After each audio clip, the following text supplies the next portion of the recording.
The dirt right in front of me refuses to break apart. It carries no scent of real soil, gray and packed tight. It just pools water on the surface when I pour it on. A stagnant puddle atop lifeless earth that goes nowhere. No worms wriggling, no beetles crawling, no signs of life at all. Only a solid crust of chemical leftovers masquerading as growing space. I've encountered this mess on 3 separate plots over the past 2 years, and each time, the standard tips from popular gardening sources sound identical. Layer on compost, dump in fertilizer, churn it up, begin anew.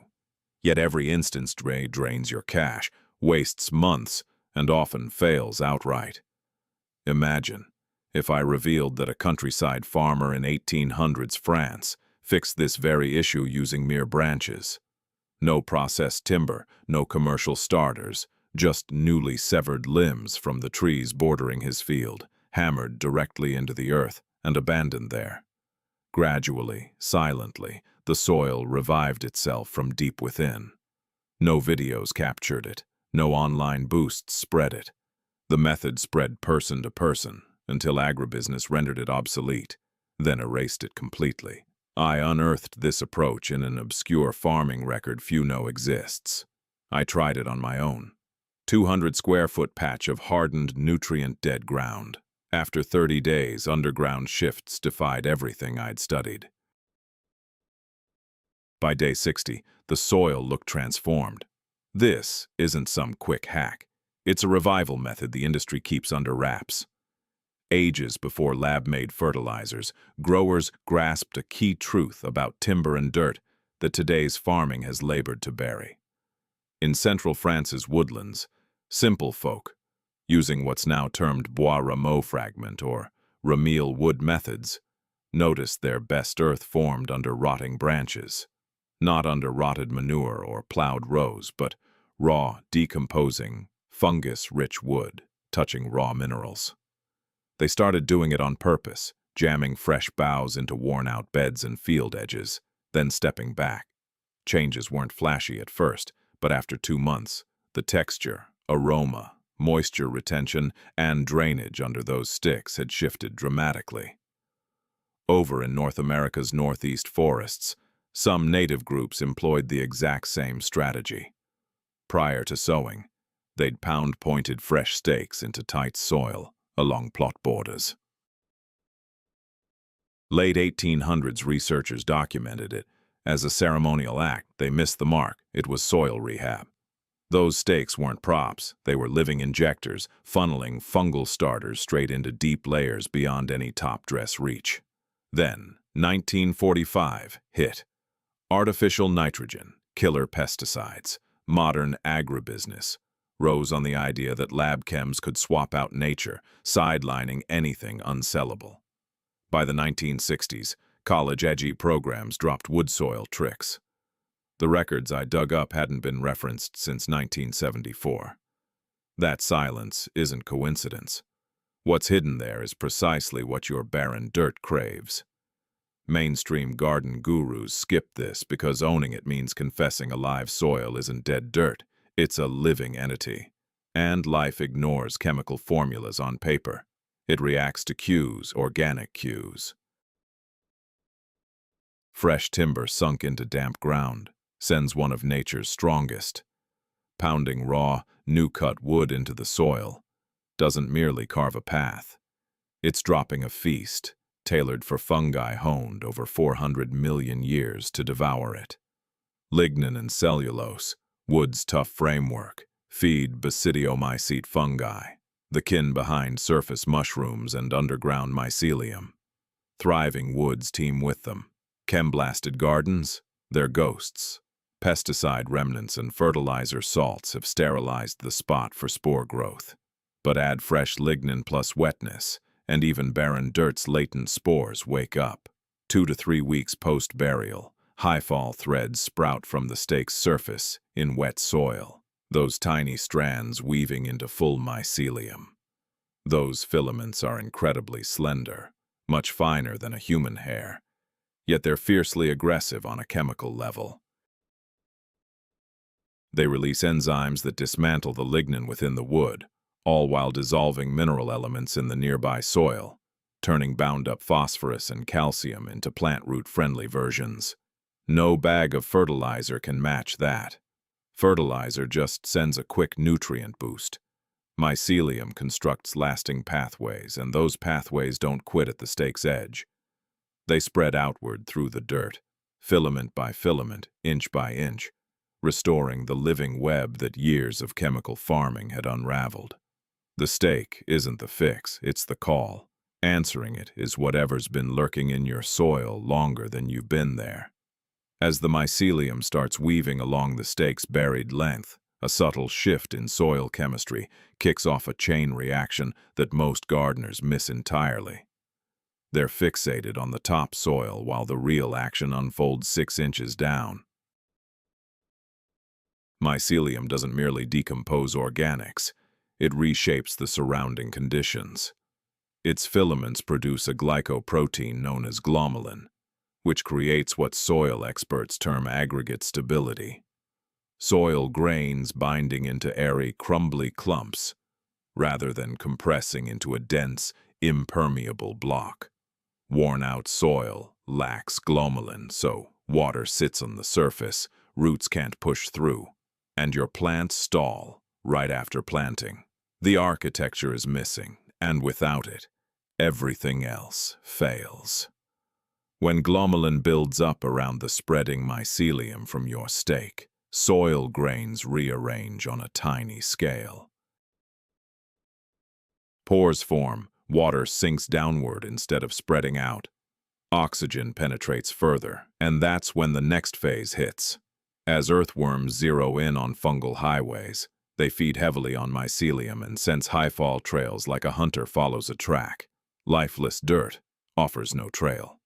Pound in a fresh stake to spark a live mycelium pillar, and worms from nearby will head your way in 3 to 4 weeks. Their burrowing carves macropores, big passages that boost drainage and airflow, way beyond the fungi's solo efforts. At 60 days, yank the stake free. You're left with an 18-inch vertical shaft coated in fungal remnants and worm poop, vented from the top. Scale that up across your stake grid, and you've turned a sealed, oxygen-starved sheet into a living, percolating soil pillar for good, without any amendments or fertilizer drops. That void isn't barren. It's a breather. Now I'll walk you through exactly how to pull this off, so listen sharp to the details. Success or total flop hinges on 3 key decisions before your hands hit the dirt. First up, the wood. Skip the lumber store, no treated poles or kiln-dried dowels. Grab fresh-cut branches, green and juicy, still pulsing with life, sized 1 to 2 inches across. That diameter's crucial. Ample surface for fungi to grab hold, but slim enough to hammer into hardpan without snapping. Freshness trumps species. Willow, poplar, elder, or fruit tree trimmings shine with fungi-loving chemicals, and willow adds rooting boosters that amp up soil biology. Steer clear of eucalyptus and black walnut. Their toxins stifle microbes, undoing your goal. Slice stakes within 48 hours of planting. For short holds, prop them vertically in a pan with 2 inches of water, in shade, no sun. You're nurturing them alive, not letting them dry. Once dehydration sets in, fungal kickoff tanks. Fresh is non-negotiable. Your pattern, 1-foot gaps in all directions over the whole zone. Yeah, that's a bunch of stakes. A 10 by 10-foot bed means about 100 spots. Don't get intimidated by that many stakes. The work takes just 1 afternoon, and the underground network you're creating will endure far longer than any soil amendment you've ever used. Lay out your grid, using string lines first to keep the spacing even. Uniform placement allows the mycelium from neighboring stakes to link up instead of growing separately, forming a unified subterranean web rather than scattered biological pockets. Most folks botch the insertion step, ruining the whole effort, but it's an easy fix once you grasp the reason. Skip the mallet and hammering entirely. Pounding packs the dirt tight around the hole, forming a dense earthen seal at ground level, where you actually want open pores. Begin by plunging a steel bar or heavy rod to make a pilot hole. Then ease the wooden stake into it and push down, using your body weight by hand until just 2 inches stick up above the surface. That 2-inch protrusion isn't random. It acts as a moisture draw during dry spells, pulling in dew and light rain to feed the stake and the soil beneath. Plus, it's your visual cue. In 3 to 4 weeks under ideal conditions, you'll spot initial fungal signs at the base of that stub, like a pale white or cream fuzz along the soil line or subtle wood darkening just underground. That's proof the action has started below. Drive them 18 inches deep without fail. In this worn-out, nutrient-depleted ground, there's often a hardpan, a tough, water-repelling layer agronomists identify between 8 and 14 inches down.